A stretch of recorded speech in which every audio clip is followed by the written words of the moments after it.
আর আপনি বলুন, ইয়া আইয়ুহান নাস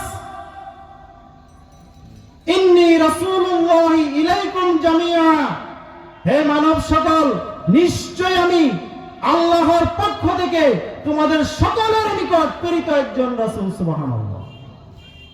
আল্লাযী লাহু মুলকুস সামাওয়াতি ওয়াল আরদ, যিনি আসমান এবং জমিনের একচ্ছত্র মালিক। লা ইলাহা ইল্লা হুয়া ইহয়ী ওয়া ইউমীত, তিনি ছাড়া আর কোনো ইলাহ নেই, তিনি ছাড়া ইবাদতের যোগ্য আর কেউ নেই, যিনি হায়াত এবং মওতের মালিক। সুবহানাহু ওয়া তাআলা বলছেন, ফাআলাম, আপনি জেনে রাখুন, আন্নাহু লা ইলাহা ইল্লাল্লাহ, আপনি জেনে রাখুন আল্লাহ ব্যতীত আর কোনো ইলাহ নেই, আল্লাহ ব্যতীত ইবাদতের যোগ্য আর কেউ নেই, আপনি সেটা জেনে রাখুন। কুল, হে নবী আপনি বলুন, ইন্নাস সালাতি ওয়া নুসুকি, আমার নামাজ, আমার কুরবানি, ওয়া মাহইয়ায়া ওয়া মামাতি লিল্লাহি রাব্বিল আলামিন, আমার জীবন, আমার মরণ কেবলমাত্র এক আল্লাহর জন্য। সুবহানাল্লাহ।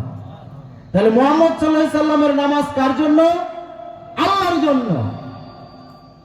ওনার কুরবানি কার জন্য? আল্লাহর জন্য। ওনার জীবন কার জন্য?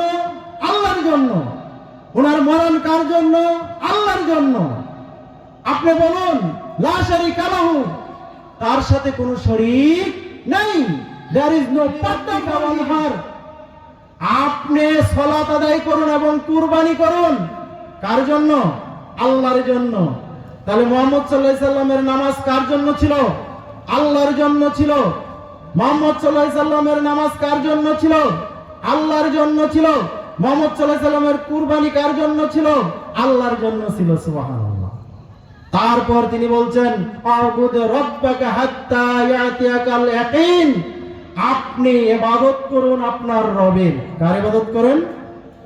আ'বুদ রাব্বাক, আপনি আপনার রবের ইবাদত করুন, হাত্তা ইয়াতিয়াকাল ইয়াকিন, যতক্ষণ পর্যন্ত আপনার মৃত্যু না এসে যায় ততক্ষণ পর্যন্ত আপনি আল্লাহর ইবাদত করুন। সুবহানাল্লাহ। মুহাম্মদ সাল্লাল্লাহু আলাইহি সাল্লাম যদি আল্লাহর ইবাদত করে থাকেন, তাহলে আপনার আর আমার ইবাদত কার জন্য? মুহাম্মদ সাল্লাল্লাহু আলাইহি সাল্লাম তার চাচাতো ভাই আব্দুল্লাহ ইবনে আব্বাস রাদিয়াল্লাহু তাআলা আনহুকে ডাকলেন, বললেন, আব্দুল্লাহ ইবনে আব্বাস, ইজা সাআলতা ফাসআলিল্লাহ, তুমি যা চাও আল্লাহর কাছে চাও। কোন মানুষ মুহাম্মদ সাল্লাল্লাহু আলাইহি সাল্লামের ইবাদত করতে পারবে না, কোন মানুষ কোন নবীর ইবাদত করতে পারবে না। যেই ক্ষেত্রে কোন নবীর ইবাদত করা যাবে না, সেই ক্ষেত্রে আপনি কি করে একজন মানুষের, সাধারণ মানুষের পায়ে গিয়ে সিজদা দিচ্ছেন? এটা কি বলা হয়? শিরক। আল্লাহ সুবহানাহু ইয়া আল্লাহু ইয়া রহমান ইয়া রহিম ইয়া করিম, ইয়া আল্লাহু ইয়া রহমান ইয়া রহিম ইয়া করিম।